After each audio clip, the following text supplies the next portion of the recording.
Bem-vindos de volta ao Neutrality Studies. Hoje, mais uma vez com uma atualização do professor Syed Marandi, da Universidade de Teherã.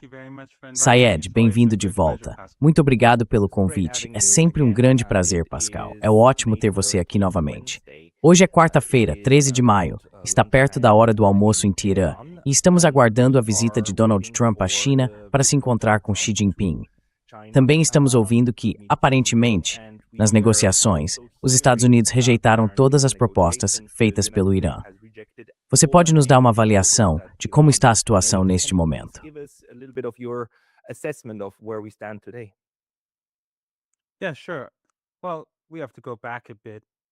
Sim, claro. Bom, a gente precisa voltar um pouco, lá para o começo da guerra, quando Trump exigiu rendição incondicional. E por alguns dias diziam pra gente que todos os mísseis e drones do Irã estavam sendo destruídos rapidamente, que a marinha tinha sido destruída, a força aérea também, enfim, que tudo tinha sido destruído. Mas depois de alguns dias, começaram a entrar em contato com o Irã, porque sabiam que, embora em público dissessem uma coisa, em particular, já tinham percebido que a guerra não estava indo bem. Só que os iranianos não tinham pressa. Isso é um ponto importante, e eu quero voltar a ele. O Irã não tinha pressa. Agora, eu não tenho certeza de quando as mensagens começaram. Pelo que ouvi, parece que algumas tentativas de contato começaram depois de apenas alguns dias, mas as tentativas mais formais para falar com o Irã começaram depois de uns 10 dias.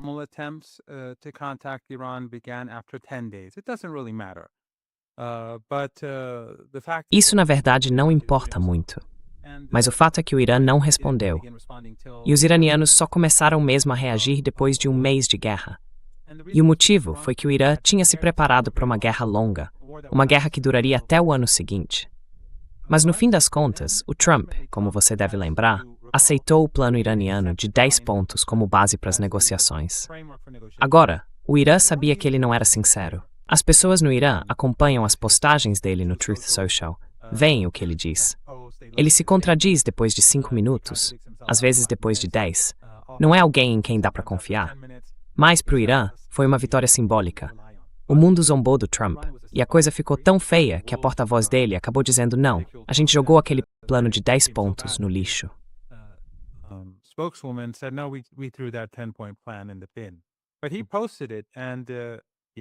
Mas ele publicou, e ele aceitou. Agora os iranianos não eram ingênuos a ponto de achar que o Trump ia realmente implementar o acordo. E não foi só por causa da aceitação do plano de 10 pontos que o Irã concordou em interromper as hostilidades. Foi também porque o Irã queria se preparar para a próxima fase da guerra. Voltando um pouco a um capítulo anterior, quando os americanos exigiram rendição incondicional, o Trump exigiu rendição incondicional. Foi durante a Guerra de 12 Dias, quando eles lançaram o ataque relâmpago. E naquela época também, assim como agora, havia negociações em andamento quando os Estados Unidos atacaram o regime israelense. E naquela ocasião, os iranianos também aceitaram o cessar-fogo, mesmo estando vencendo a guerra.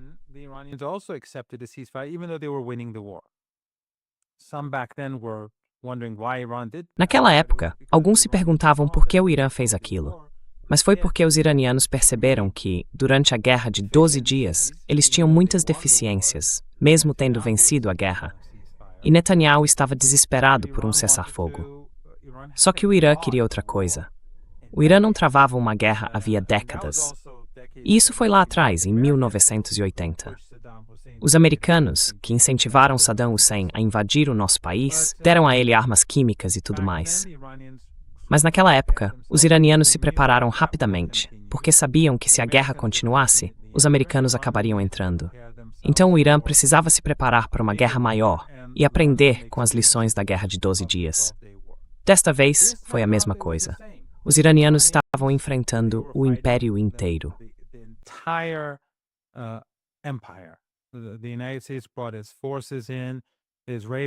Os Estados Unidos trouxeram suas forças, o regime israelense usou todo o equipamento que os americanos puderam fornecer, e claro, os vizinhos do Irã estavam ajudando. Alguns diretamente, como os 5 regimes do Golfo Pérsico e a Jordânia, e outros indiretamente, como o Afeganistão e a Turquia.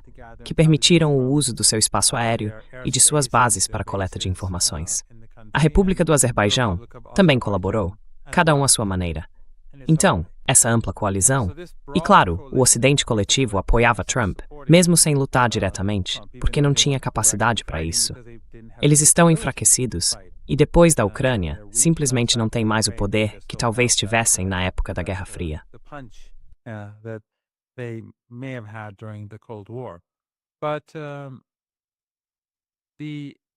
Mas os iranianos, depois de 39 dias de batalha, também precisaram se rearmar, se reorganizar, consertar a infraestrutura, reparar as entradas das chamadas cidades subterrâneas de mísseis, as fábricas e as cidades de drones.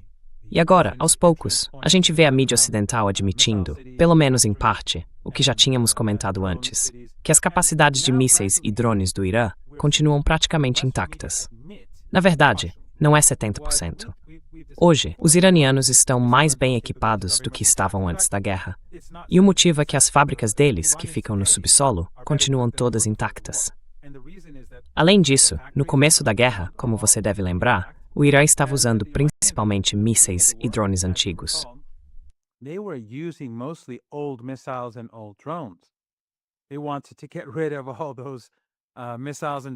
Eles queriam se livrar de todos aqueles mísseis e drones que tinham em estoque há mais de uma década. Mas agora, durante a guerra e depois dela, eles passaram a produzir as capacidades mais avançadas que têm. Com licença, E por isso os iranianos também precisavam desse cessar-fogo. Ou pelo menos, preferiam ter esse cessar-fogo. Eles poderiam ter continuado, mas preferiram parar para se preparar melhor. Para Irã, isso é muito menos caro do que para os americanos, porque é no próprio território deles.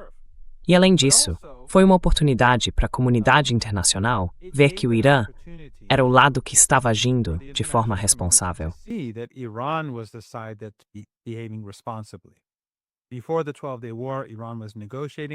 Antes da Guerra de 12 Dias, o Irã estava negociando com os americanos, e o regime israelense fez um ataque relâmpago.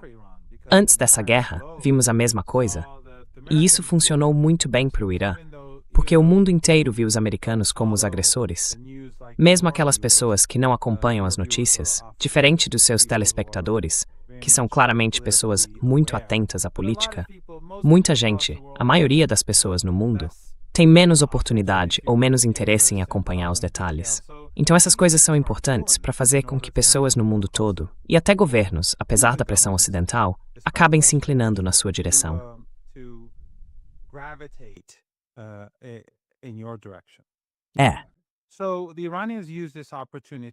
Então os iranianos aproveitaram essa oportunidade para negociar de novo. E mais uma vez, os Estados Unidos violaram o acordo de cessar-fogo. O Irã deveria permitir a passagem de um certo número de navios pelo Estreito de Hormuz, vindos dos 5 países que ajudaram os Estados Unidos na guerra: Kuwait, Bahrein, Catar, Arábia Saudita e os Emirados. A gente precisa lembrar que o Estreito de Hormuz sempre esteve aberto. Ele nunca foi fechado, mas estava fechado para esses regimes. Já os russos, os chineses, a gente viu navios paquistaneses sendo autorizados a sair, navios indianos também, até alguns que tinham vindo dos portos desses 5 países, embora com negociações.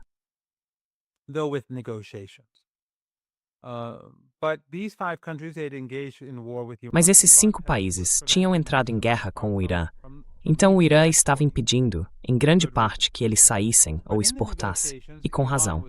Mas nas negociações, o Irã ia permitir que um certo número desses navios passasse pelo estreito, e os americanos deveriam impor um cessar-fogo em toda a Ásia Ocidental, o que incluía Gaza, mas principalmente o Líbano, porque os israelenses têm massacrado os libaneses, como estamos vendo hoje. Agora mesmo, como vemos hoje, o regime israelense mandou as famílias de 6 vilarejos no Líbano evacuarem, porque quer arrasar as cidades. E a limpeza étnica está completamente escancarada. A mídia ocidental não conta ao público o que está acontecendo, mas eles estão fazendo uma limpeza étnica em todo o sul, do mesmo jeito que em Gaza.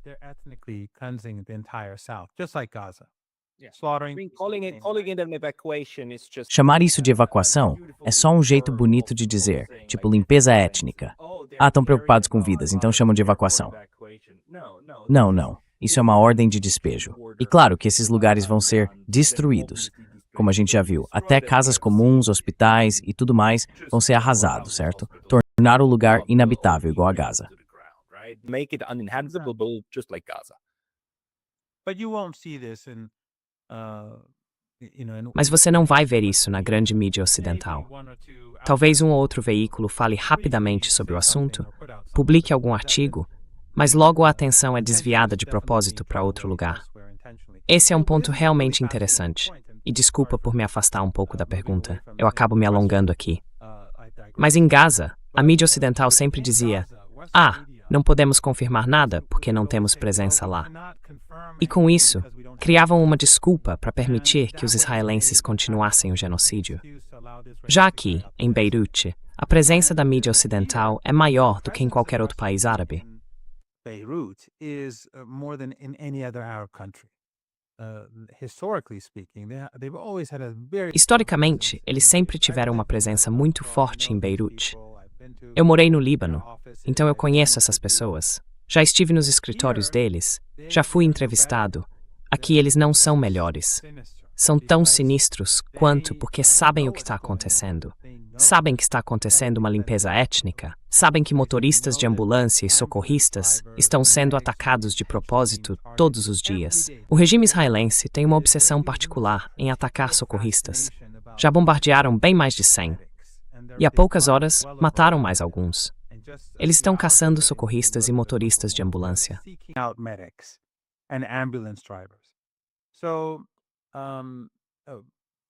Então, no Líbano, eles têm presença lá.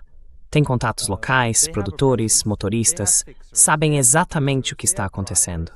Mas, de novo, escondem isso do público. Ou, quando falam alguma coisa, dizem que são redutos do Hezbollah, ou alvos do Hezbollah, o que eles sabem que é mentira. São só bairros, prédios residenciais, escolas, hospitais. Mas veja, esses jornalistas trabalham para essa elite, a chamada classe Epstein. São agentes dessa classe, então não vão dizer a verdade. A mídia ocidental, a mídia tradicional, totalmente controlada, desde o Guardian até o Breitbart.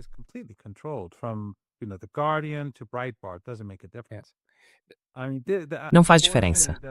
Quer dizer, felizmente os últimos 2 anos e meio deixaram isso bem claro.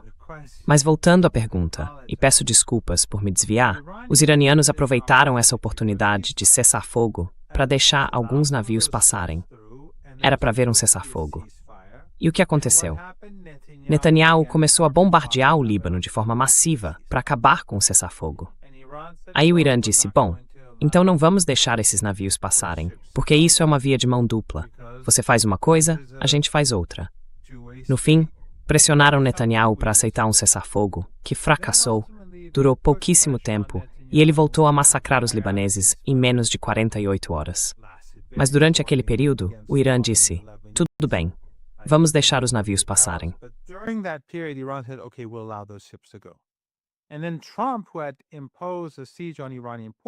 E aí o Trump, que tinha imposto um bloqueio aos portos iranianos 2 ou 3 dias antes, disse: tudo bem, mas eu vou continuar com o bloqueio aos portos do Irã. E o Irã respondeu que não. Então estamos agora nessa situação em que a economia global está sendo arrasada. Está sendo destruída, muito depois daqueles 39 dias, por causa do Netanyahu e do Trump. E o Trump, agindo, na minha opinião, a mando do regime israelense. Eu acho que ele não passa de um fantoche dos sionistas e do regime de Israel. Então as negociações ajudaram o Irã dessa vez também, para mostrar ao mundo que, olha, eles estão dispostos a resolver o problema. Mas ele continua impondo o bloqueio, ou o Netanyahu está bombardeando o Líbano em violação ao cessar-fogo.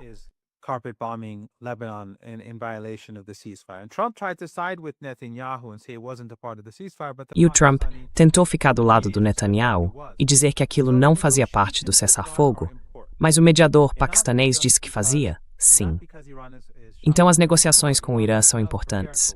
E não é porque o Irã está evitando a guerra. O Irã, neste momento, está preparado para a guerra. Provavelmente, na minha opinião, o Irã hoje está mais preparado para a guerra do que estava no começo desse conflito. E eu acho que, em comparação com os americanos e com o regime israelense, ele está sim mais preparado agora do que no início da guerra. Então, sobre as negociações, porque algumas pessoas perguntam: por que o Irã está negociando? Os iranianos basicamente estão se preparando. E, ao mesmo tempo, os Estados Unidos estão destruindo a economia global. A cada dia que passa, o Trump aumenta a pressão contra ele mesmo e contra a causa pró-sionista dele.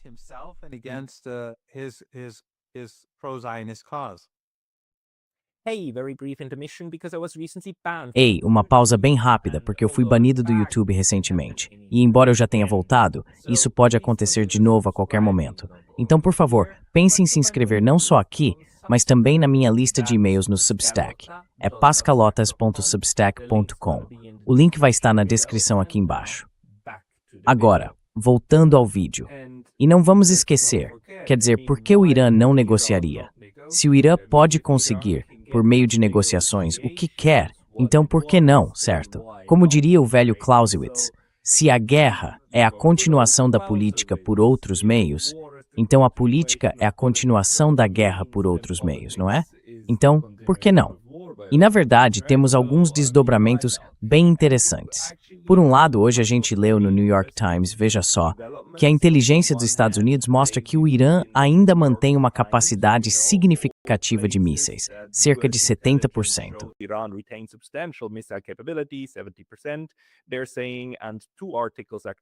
Eles estão dizendo, em 2 artigos, na verdade, que o Irã está longe de estar derrotado. Claro, o Donald Trump transforma isso em mais um ataque à mídia desonesta e por aí vai. E o New York Times, segundo ele, está longe de ser um jornal confiável, muito longe disso, mas é um reduto democrata.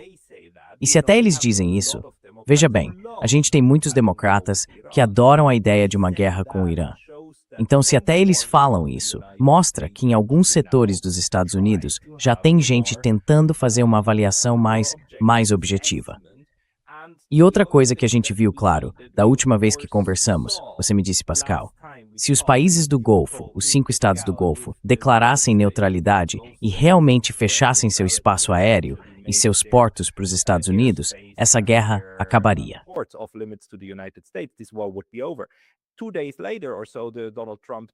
2 dias depois, mais ou menos, Donald Trump declarou essa tal de Operação Liberdade. E foram os sauditas e os cataris que disseram, não, vocês não vão usar o nosso espaço aéreo. Parem, porque os iranianos vão atacar a gente. Parem, vocês não têm permissão para usar.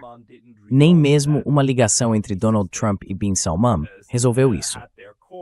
Os sauditas mantiveram a posição e disseram, vocês não vão usar o nosso território, porque a gente não vai mais servir de para-choque para vocês.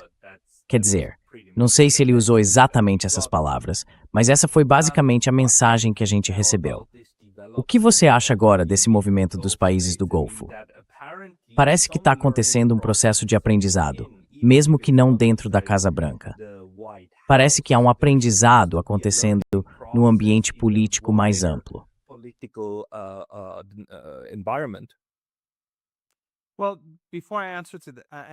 Bom, antes de responder a isso, eu só queria comentar bem rapidamente. E tenho certeza de que você sabe, já leu sobre isso, e muitos dos seus espectadores também leram. Mas eu acho que é algo muito importante. Estou falando do artigo do Robert Kagan, na revista The Atlantic, na edição mensal da Atlantic. Ele é um dos padrinhos, se não o principal padrinho, dos neoconservadores. Marido da Victoria Nuland. Exatamente. E o assessor de segurança nacional do vice-presidente dos Estados Unidos, Dick Cheney, uma das pessoas mais sinistras daquele período neste planeta. Então ele, no artigo dele, disse que os Estados Unidos e o regime israelense sofreram uma derrota. E que essa derrota para os Estados Unidos é a maior que o país já experimentou. Maior que o Vietnã. Maior que o Vietnã. Acho que isso mostra o quão mal as coisas estão indo. E o Kagan, ele é claramente alguém que coloca Israel em primeiro lugar. A prioridade dele é o regime israelense. E para ele admitir isso é algo grande. É verdade que ele e a esposa não gostam do Trump, e o Trump também não gosta deles. Mas mesmo assim, é uma admissão enorme, independentemente da relação dele com o presidente dos Estados Unidos. Então acho que isso é algo que vale a pena lembrar. Qual era a pergunta mesmo? Me desculpe. something to be remembered. What was the question? I'm terribly The sorry. question was like the learning process. A pergunta era sobre o processo de aprendizado que parece estar acontecendo, sabe, dentro dos Estados Unidos, por exemplo, no New York Times e em outros veículos, que antes apoiavam essa guerra. Mas também nos países do Golfo e na região em geral, que agora parecem ter uma nova postura em relação a uma possível guerra com o Irã. Warfare with Iran. Well, it is important. It is significant, although it's for me Bem, too isso é early importante. to judge É significativo, embora para mim ainda seja cedo para dizer para onde isso vai. Será que os sauditas vão mesmo impedir os americanos de usar o espaço aéreo? Porque se os sauditas fizerem isso, aí eu acho que a guerra realmente não pode ser retomada. Os Estados Unidos precisam do espaço aéreo da Arábia Saudita para atacar o Irã. Precisam também do espaço aéreo do Catar, porque tem um grande número de caças lá. Tem muitos também nos Emirados, no Kuwait. E tem um grande contingente de forças terrestres que levaram para a região depois do cessar-fogo, principalmente no Kuwait, nos Emirados e, ao que parece, no Bahrein. Então todas essas ditaduras familiares estão profundamente envolvidas. E se algumas delas, especialmente os sauditas, disserem que não podem mais ceder o espaço aéreo, Some of them, especially the Saudis, say that they cannot use their airspace anymore. That would bring the war to an end. I mean, the Americans isso colocaria fim à guerra. Quer dizer, os americanos ainda poderiam atacar o Irã, mas isso limitaria muito as opções deles. Mas nunca se sabe. Pode haver algum acordo acontecendo nos bastidores. De qualquer forma, é interessante e também importante que os sauditas e alguns países da região do Golfo Pérsico tenham percebido o quanto prejudicaram os interesses do próprio povo. E claro, a raiva que eles provocaram entre os iranianos por participarem dessa agressão não é algo que se possa ignorar. Se o governo iraniano for brando demais com eles, vai haver reação nas ruas de Teherã. There will be backlash on the streets of Tehran. You see it among ordinary Iranians, the anger. A gente vê isso entre iranianos comuns, essa raiva contra esses regimes. Sabe, ficar do lado dos israelenses como o Catar faz, como o Kuwait faz, junto com os americanos, é algo que o povo não esquece. Mas se eles realmente mudarem, se houver uma virada de verdade, eu acho que a guerra acaba. Claro, tem o exemplo dos Emirados Árabes Unidos, que estão indo na direção oposta, se aproximando dos israelenses. E isso é um movimento muito tolo, não só porque o Irã poderia facilmente destruí-los, mas também porque, ao permitir que os israelenses enviem tropas para o país, segundo o embaixador dos Estados Unidos junto ao regime israelense, e ao manter uma relação tão próxima com esse regime, eles estão mandando uma mensagem para toda a região e para o mundo inteiro, de que, sabe, nós somos Israel. E com isso, acabam justificando os ataques do Irã.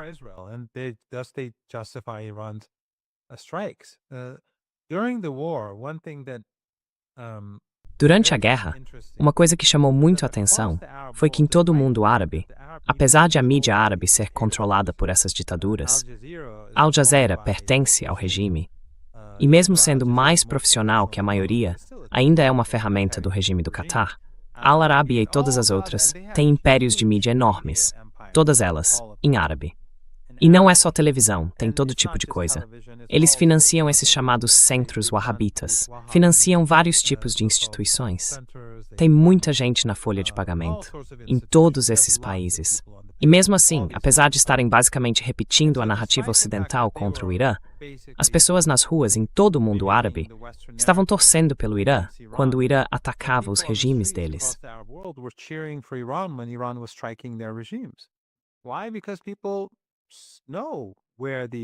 Por quê? Porque as pessoas sabem de que lado estão essas famílias que governam esses países e com quem elas se alinham. Então, quando os Emirados se tornam mais abertamente pró-Israel, eles passam a ser mais profundamente desprezados. E com isso, fortalecem a posição do Irã na guerra de influência, na chamada guerra de poder brando. Além disso, acabam dando mais justificativa para uma retaliação iraniana. Então sim, existe uma divisão, que eu acho muito significativa, em potencial. Mas, de novo, é preciso ter cuidado, porque o Bahrein e os Emirados seguiram numa direção, enquanto a Arábia Saudita e o Catar foram por um caminho um pouco diferente. Só que a gente não sabe quanto tempo isso vai durar, nem se os sauditas vão manter essa postura firme ou não. Por isso, os iranianos estão se preparando para a guerra de qualquer forma, porque não vão contar que essa mudança dos sauditas seja permanente.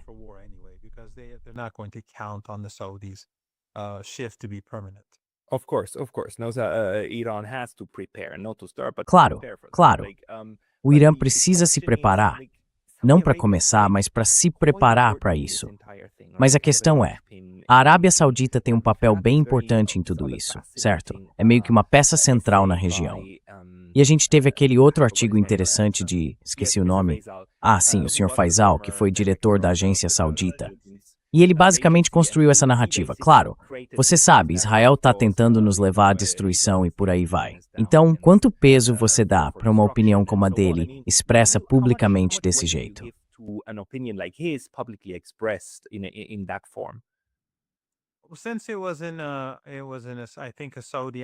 Bom, como foi num veículo saudita, acho que sim, posso estar enganado, claro. Os seus espectadores podem me corrigir aí embaixo. Mas, sendo um veículo saudita, eu entendo que isso foi mais ou menos uma declaração não oficial feita pelo governo. Mesmo que tenha sido publicada fora da Arábia Saudita, acho que vindo dele, e nesse momento, é praticamente uma posição oficial saudita. E quando vem de um meio de comunicação saudita, aí fica ainda mais claro que o governo saudita queria que isso fosse divulgado.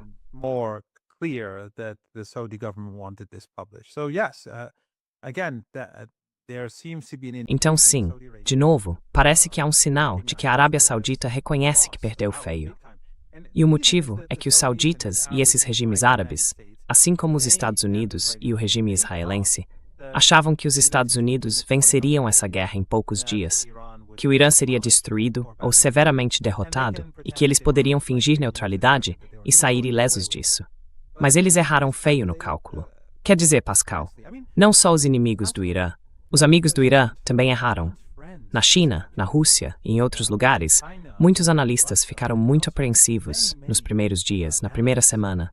E eu continuava dizendo às pessoas, não, nada vai acontecer.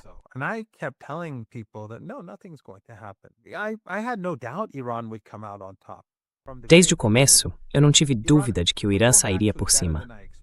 O Irã, na verdade, teve um desempenho até melhor do que eu esperava. Mas eu ainda acreditava que o Irã iria resistir.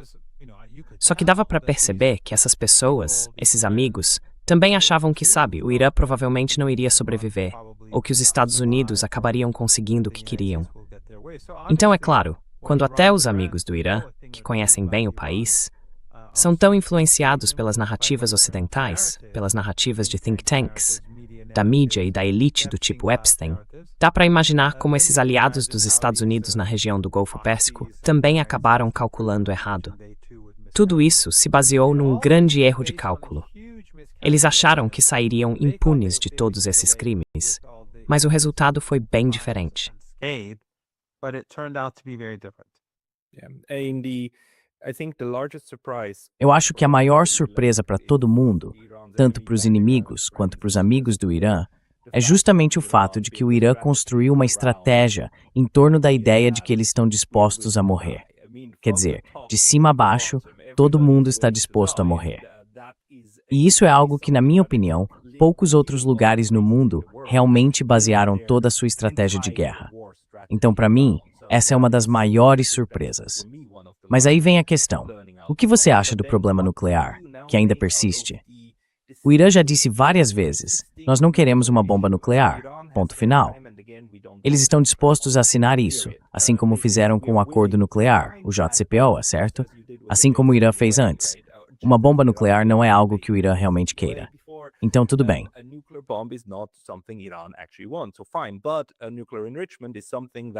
Mas o enriquecimento nuclear é algo que o Irã realmente quer, por vários motivos, por energia, por medicina e por aí vai. E como o país já foi traído muitas e muitas vezes antes, não, isso não vai ser abandonado. Agora, o governo Trump ainda usa isso como desculpa para colocar cada vez mais pressão, ou para fingir que está colocando pressão. Ontem mesmo, a gente leu que o parlamento iraniano está começando a ameaçar enriquecer ainda mais o estoque que já está em 60%, levando para 90%, tentando usar isso como forma de pressão. E para mim não é coincidência que isso esteja acontecendo 1 ou 2 dias antes da viagem do Trump para a China. Você pode comentar um pouco sobre como você interpreta essa pressão, vindo agora do parlamento iraniano, e não do governo nem do líder supremo? Sure. Just one thing I'd like to clarify. Claro. Só uma coisa que eu gostaria de esclarecer. Quando os iranianos, e você tem razão, estavam dispostos a morrer. E uma das coisas mais interessantes é que enquanto israelenses e americanos estavam mirando líderes iranianos, nenhum civil ou líder militar iraniano, de nenhum nível, alto, médio ou baixo, nenhum deles pediu para sair dizendo "tô doente", ou "tenho problemas familiares", ou qualquer outra desculpa. Todo mundo se manteve firme, e eu acho que isso, por si só, foi algo impressionante. O motivo de eu querer esclarecer é que os iranianos, claro, não todos, mas muitos, estão dispostos a morrer. E não é porque, como alguns dizem, os xiitas têm algum tipo de desejo de morte ou culto à morte. Nada disso. É exatamente o contrário.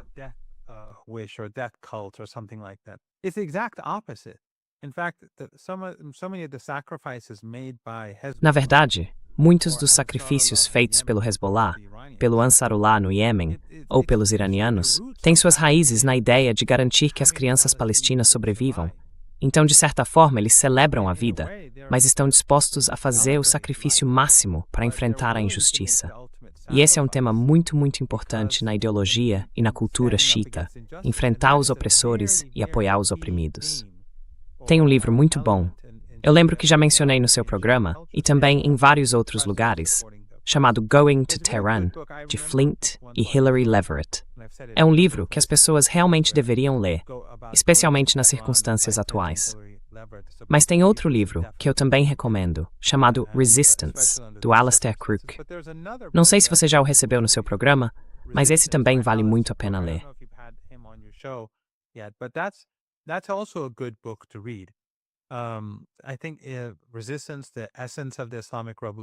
Acho que é Resistência à Essência da Revolução Islâmica, algo assim. Se não me engano, foi publicado pela Pluto Press. Eu li esse livro. Esses 2 livros são muito bons para quem quiser ler. Para ser bem direto, há pouquíssimos bons livros sobre o Irã em inglês. Quer dizer, pode até haver alguns que eu não conheço, mas esses 2 são excelentes para entender o Irã, a resistência e o que está acontecendo. Então, o Irã, basicamente, é profundamente influenciado pelo neto do Santo Profeta e pelo martírio dele e de seus companheiros em Karbala, além do papel que a irmã dele, Zainab, teve ao enfrentar o opressor em defesa dos oprimidos e dos marginalizados. Essa é, digamos, a guerra, essa cultura de resistência no Irã, e no eixo da resistência, essa palavra resistência vem de Ashura e do Imam Hussein.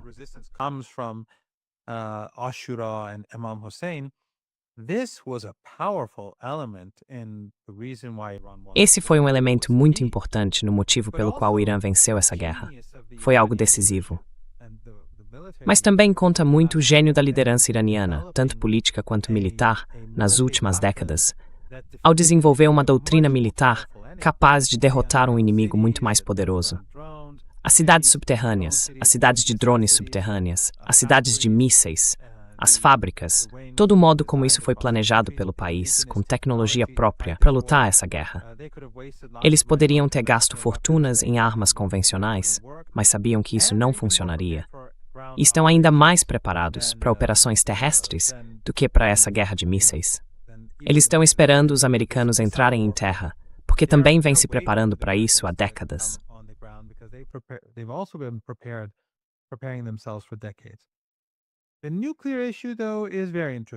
A questão nuclear, no entanto, é muito interessante. E as declarações que a gente tem ouvido de parlamentares sobre levar o enriquecimento a 90% são algo que os americanos deveriam levar muito a sério. Porque, veja, os iranianos não estão mais cooperando com a IAEA, a Agência Internacional de Energia Atômica, por causa da cumplicidade da própria agência na guerra e de como ela repassa informações de inteligência para os inimigos do Irã, incluindo o regime israelense, que nem sequer é membro da organização e que possui armas nucleares. Então, neste momento, eles não têm acesso. Mas o Irã tem os cientistas, tem a tecnologia e tem a capacidade de enriquecer urânio em qualquer lugar que quiser. anywhere it wants. It could build, and now since there's no Isso pode acontecer. E agora, como não há, o país passou a ser muito mais cuidadoso em proteger informações de inteligência depois da guerra. Eles conseguem enriquecer urânio com facilidade em diferentes partes do país, onde os americanos têm muito menos acesso. Não é preciso muito espaço, especialmente agora que o Irã desenvolveu bastante o processo de enriquecimento do ponto de vista tecnológico. Não é como antes, quando precisavam daquelas centrífugas enormes. Hoje, eles podem usar centrífugas muito menores, mais rápidas, melhores, mais avançadas, e que eles mesmos produzem. E podem levá-las e instalá-las em lugares do Irã que são bem menos acessíveis para os Estados Unidos, no leste do país, no nordeste, e por aí vai.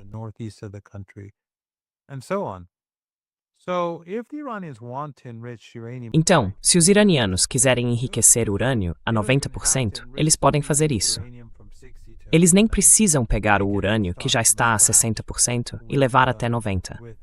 Podem começar do zero, em outras instalações que talvez estejam desenvolvendo. Por isso, os americanos deveriam levar isso muito a sério. Não estou dizendo que essa seja a política do Irã neste momento. Como você observou, de forma bem sutil, quem está dizendo isso são parlamentares, não o Conselho Supremo de Segurança Nacional. Mas sempre existe uma relação constante entre as diferentes instituições do Estado. Pode ser que pessoas dentro do Conselho Supremo de Segurança Nacional estejam dizendo aos parlamentares que talvez façam isso e que seria uma boa ideia colocar essa possibilidade em público. Então é isso. E você tem razão.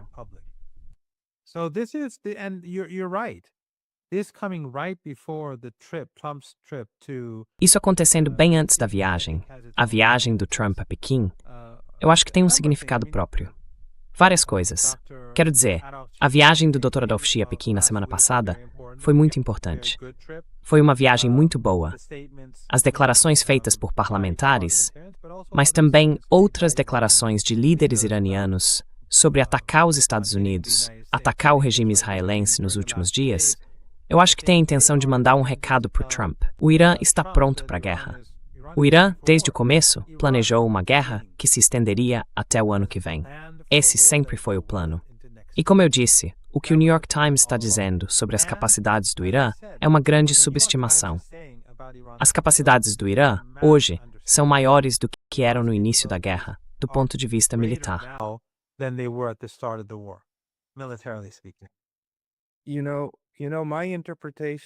Olha, a minha interpretação do que o parlamento do Irã faz, ou fez, e também da viagem do Sr. Arashi à China e tudo mais, é que há um esforço coordenado para convencer os Estados Unidos de que só a diplomacia vai trazer uma solução.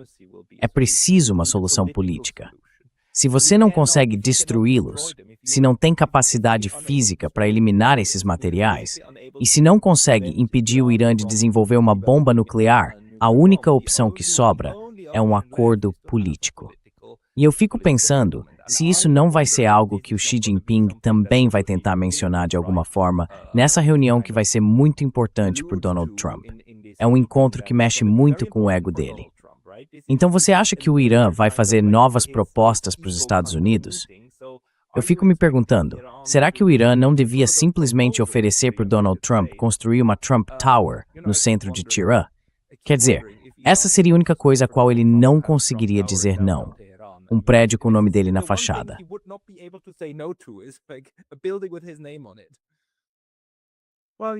Olha, o desprezo pelo Trump, por causa de todas as pessoas que ele matou, torna ele imperdoável. Então os iranianos nunca vão dar algo assim para ele.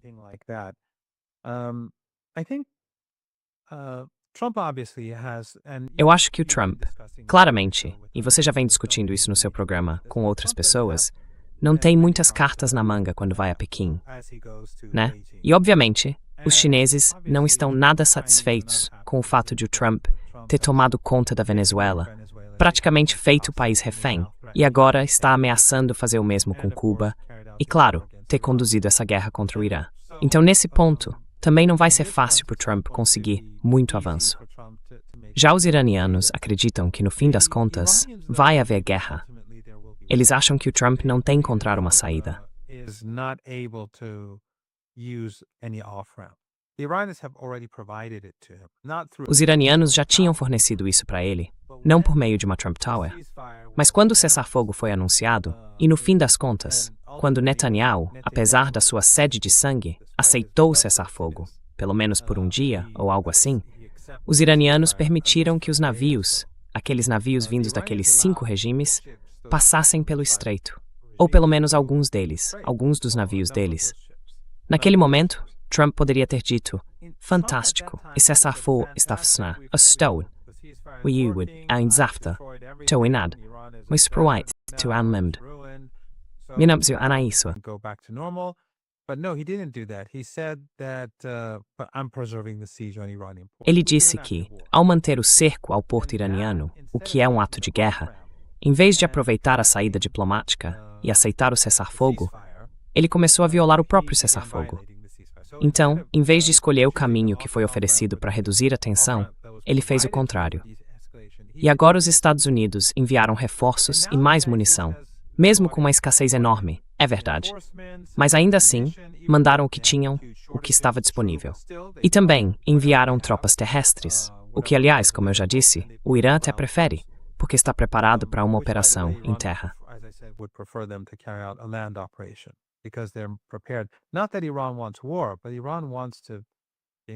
Não é que o Irã queira uma guerra, mas o Irã quer que os Estados Unidos percam essa guerra de um jeito tão claro, tão convincente, que nunca mais pensem em atacar o Irã. E os iranianos também dizem que querem ver o governo Trump tão enfraquecido que não consiga ir atrás de Cuba, que os venezuelanos consigam se libertar dos Estados Unidos. Há 3 ou 4 noites, eu estava numa daquelas praças onde as pessoas se reúnem todas as noites em Teherã. E havia um clérigo falando, e ele dizia que a nossa causa não é só a Palestina. Não é só o Líbano. A nossa causa é também a causa do povo cubano, a causa dos venezuelanos. E ele fez um discurso muito, muito emocionante.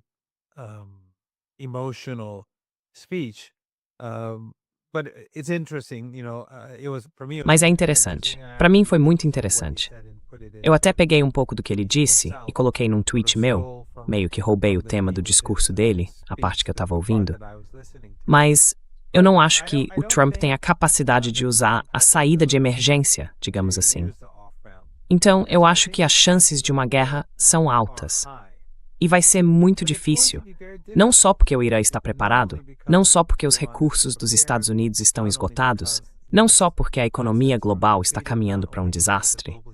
E outra guerra, na minha opinião, selaria de vez uma depressão mundial. Eu acho que as pessoas não têm noção de quão grave seria essa depressão global. Seria muito pior do que 1929 e do que os anos 30, considerando as circunstâncias em que a gente vive hoje. A população, as novas tecnologias, as novas armas.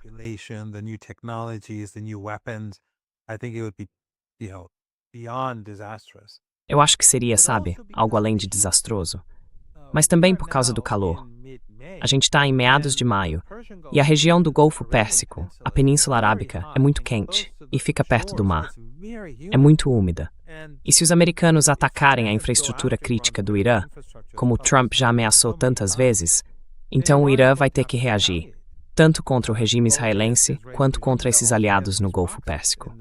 O problema é que esses aliados, como o Turk El-Faisal também mencionou no artigo dele, dependem totalmente de eletricidade. Quer dizer, sem energia elétrica, sem usinas de dessalinização, não dá para viver nesses países. Eles teriam que ir embora. E as forças americanas também.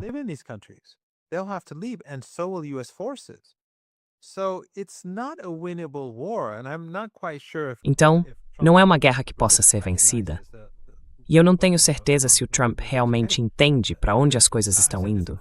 Eu já disse isso em vários lugares antes. Para a Rússia, o inverno, historicamente falando, como nas guerras napoleônicas, ou pelo menos na guerra contra a Rússia, e também na Segunda Guerra Mundial, a gente viu como o inverno agiu como um general do exército russo contra seus inimigos, fosse Napoleão ou Hitler. Nesse caso, seria um general verão, o que tornaria extremamente difícil para os Estados Unidos travarem uma guerra em condições tão desfavoráveis. Então, se a gente olhar de um ponto de vista lógico e razoável, dá para dizer que não. Os americanos não vão atacar. Isso está completamente fora de questão. Mas estamos falando do Trump. Estamos falando dos sionistas, que não são pessoas racionais nem lógicas. Por isso, os iranianos estão se preparando para a guerra.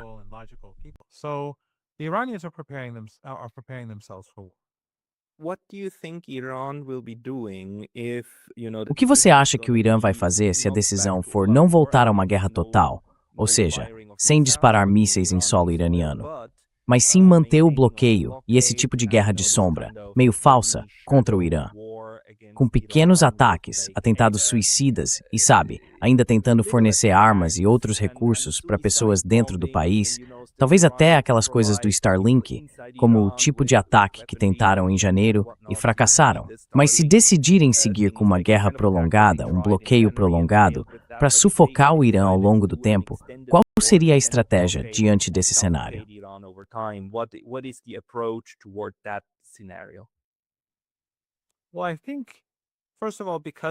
Olha, eu acho que, antes de tudo, por causa da resiliência e da resistência do povo iraniano, eles com certeza vão ter muito mais fôlego do que outros. Mas, enquanto Trump tenta sufocar o Irã, e a gente vê senadores indo à televisão dizer que os iranianos não têm mais comida, que estão passando fome, e dizem isso com grande prazer, esse é um regime profundamente sinistro.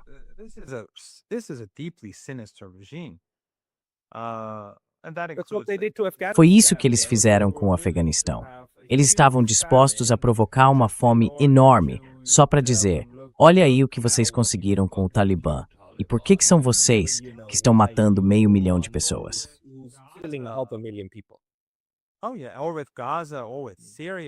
Ah, sim.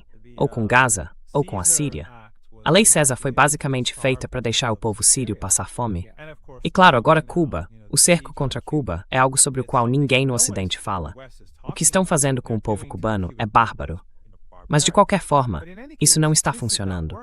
O cerco está nos causando dificuldades, sem dúvida, assim como os bombardeios causam danos sérios quando atingem pontes, fábricas farmacêuticas ou hospitais.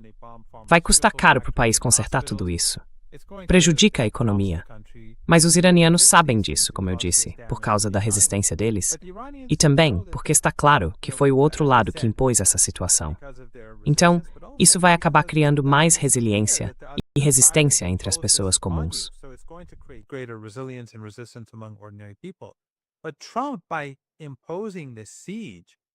Mas o Trump, ao impor esse cerco, também está impondo um cerco ao resto do mundo.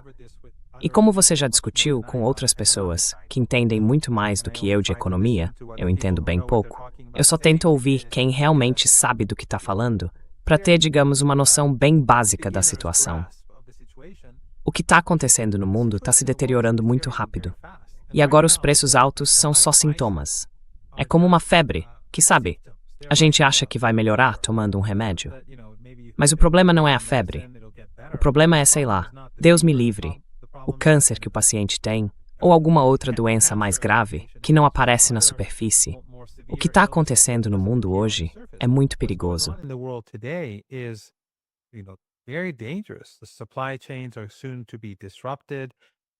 As cadeias de suprimento vão ser interrompidas em breve. A escassez vai se tornar global.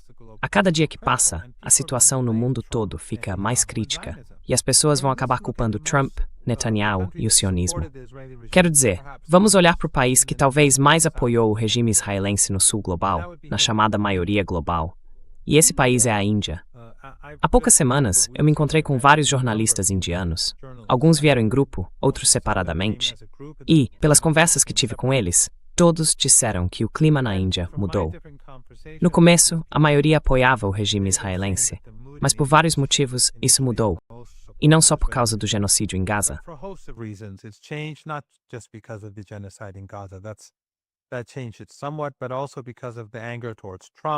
Isso mudou um pouco, mas também por causa da raiva em relação ao Trump e das dificuldades econômicas crescentes que estão acontecendo por causa da guerra.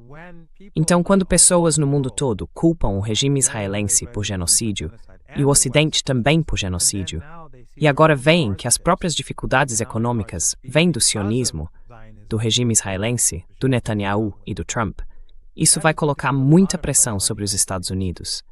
E dentro dos Estados Unidos, essa pressão está aumentando.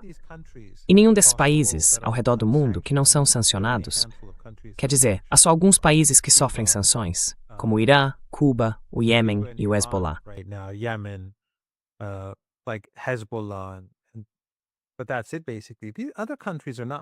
Mas é isso, basicamente. Os outros países não estão preparados para enfrentar situações difíceis. Os iranianos, eles vivem sob cerco há décadas, então conseguem lidar com isso de forma mais fácil. Não é fácil, claro, mas para eles é menos complicado. Já no caso do resto do mundo, há uma dependência total dessas cadeias de suprimento e dessas commodities que entram e saem pelos preços que a gente tem visto há muitos anos. Isso não vai terminar bem, de jeito nenhum. Então, eu acho que os iranianos vão acabar superando os Estados Unidos nesse ponto. E se eles realmente fizerem ataques, o que é bem possível, a crença aqui é que estão se preparando para novas insurreições armadas dentro do Irã, como aconteceu em janeiro.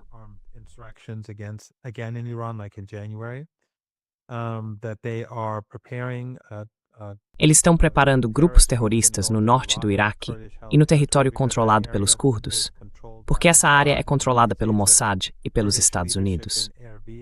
A liderança curda em Erbil, no norte do Iraque, é basicamente um representante dos Estados Unidos e de Israel.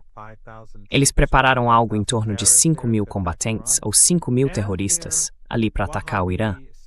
E há terroristas wahhabitas, salafistas e takfiris dentro do Paquistão, perto da fronteira, numa área sem lei, onde o governo paquistanês não tem muito controle. Estão preparando esses grupos para atacar o Irã, a partir do Paquistão, do Kurdistão iraquiano e também de dentro do próprio Irã. Mas isso não vai dar certo.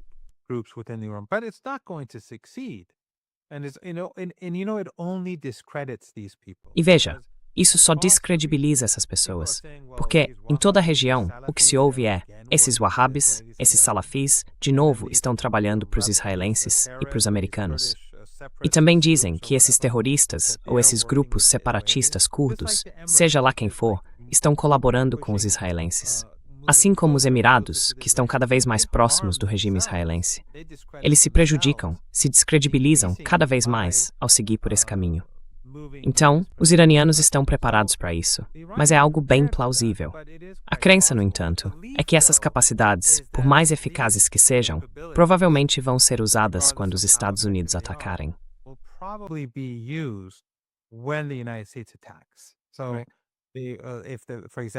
Então, se, por exemplo, os americanos fizerem ataques aéreos e depois talvez usem forças terrestres, ou realizarem operações dentro do Irã, como aquela em Esfahan, que fracassou, quando tentaram roubar o urânio enriquecido do país, aí ao mesmo tempo eles vão tentar usar essas tropas.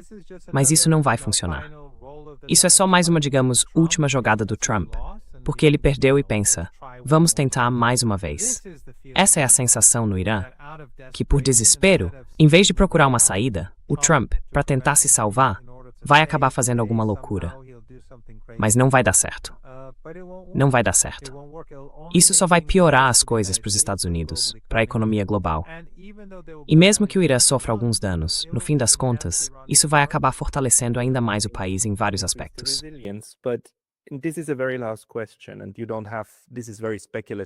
Aumentar a resiliência. Mas essa é uma última pergunta. E você não precisa, é algo bem especulativo, não precisa se aprofundar muito nisso.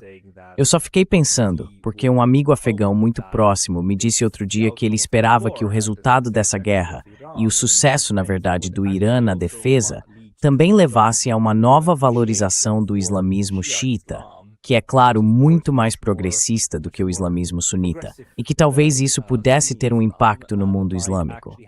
Você acha que isso é provável, ou é algo distante demais para a gente especular?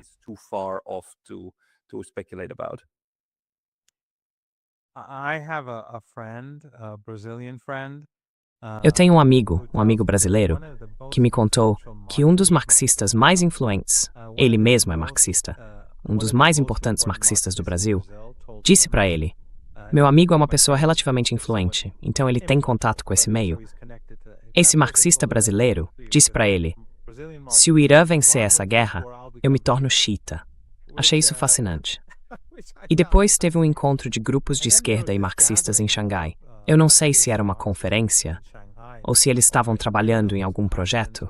Não sei exatamente qual era a natureza desse encontro que aconteceu recentemente.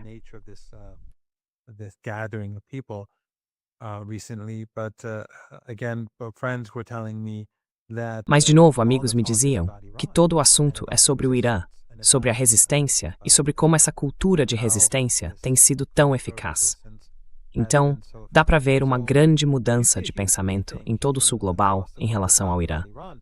E isso é realmente fascinante, porque há 47 anos o Irã tem sido o alvo de hostilidade de think tanks, da mídia árabe, porque são ditaduras que querem preservar o poder. Então demonizam o Irã, tentam usar o sectarismo, o ódio religioso, o ódio racial. Catar, Arábia Saudita, Erdogan, Bahrein, todos esses países têm usado, todo tipo de racismo latente, todo tipo de coisa, desinformação sobre o Irã, assim como faz a mídia ocidental. Disinformation about Iran, just like Western media. And, things have changed. E as coisas mudaram, de coisas como Lego, o poder do Lego. E aliás, eu te falei antes do programa, acabei de ver um Lego cubano. Então, Legos do mundo, unam-se para se juntar à resistência. As coisas estão mudando. A gente vai ter que ver como isso vai se desenrolar. Mas esse é mais um sinal da derrota dos Estados Unidos. E o artigo do Robert Kagan, é algo grande, né? Especialmente para quem é menos informado sobre esses assuntos, que não acompanha tanto política. O Kagan não é qualquer um, né? É enorme. É realmente enorme.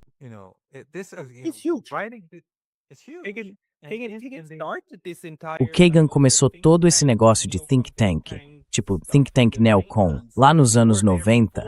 Quer dizer, eles já existiam antes, mas ele deu uma cara totalmente nova para isso, e aí veio o dinheiro e tudo mais.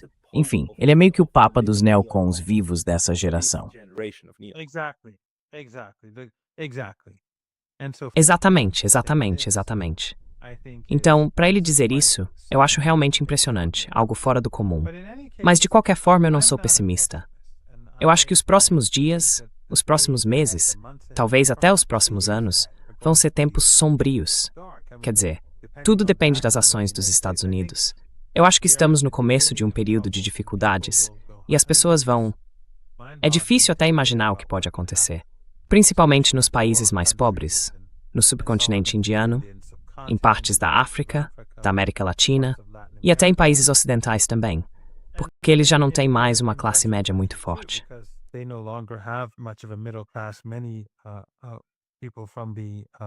Muita gente está bem vulnerável. Mas deixando tudo isso de lado, eu acho que para o mundo ser salvo, a gente vai precisar de mudança. E eu acredito que existe uma luz no fim do túnel. Pode ser um túnel longo, mas a luz está lá.